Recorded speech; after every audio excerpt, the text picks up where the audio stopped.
I'll be totally honest with you guys. I don't think some of you are ready for what I'm about to show you. If you stick around, I'm going to give you the key to unlock this ball of lies. And it all starts with the pole star, Polaris, the North Star. I'm going to give you guys the key that helped to open it up for me, but I'm going to present it to you in a way that I never had, that is going to leave you with no doubt that the Earth is not moving. I want to first point out how far Polaris is supposed to be from Earth. It is supposed to be 323 light years away. And if you don't know what a light year is, I put it right here for you. 1 light year equals 6 trillion miles. So 6 trillion times 323. And they tell us we can see light from that. So let's get into the meat and potatoes here, guys. Polaris, it does not move in the sky, okay? It stays in the north sky. It's a North Star. It's over the North Pole all the time. And that is a fact whether you're a flat earther or a globe earther. It does not move. They say it moves kind of just tiny bit where you can't see it, but it's basically in the same spot all the time. And the mainstream explanation for that is because it is aligned perfectly with the North Pole. And we are spinning this way, so it is aligned so perfect that you cannot see it spin. Which I could understand if you lived right there. So if you lived right there, I could understand that. But what if you live here and you can see it? What if you live anywhere around there? Well, let's look into that.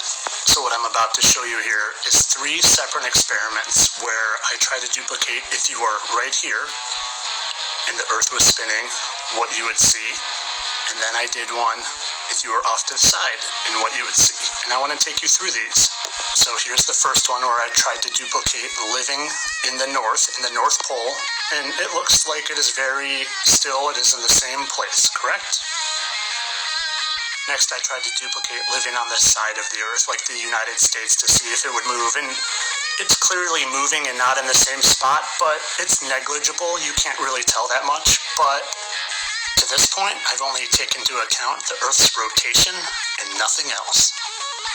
If you thought that this was how we move through our solar system, you'd be wrong. In reality, it looks a lot more like this. The Earth moving around the Sun in a corkscrew shape, and the rest of the planets are doing the same. How is this possible? Well, for one, our entire solar system rotates around our Milky Way galaxy at an insane 220 kilometers per second. Not only that, our entire solar system plane is tilted forward about 60 degrees in reference to our galaxy's plane. And when you trace out all of that movement, you can see our planet spiraling through space in beautifully organized chaos.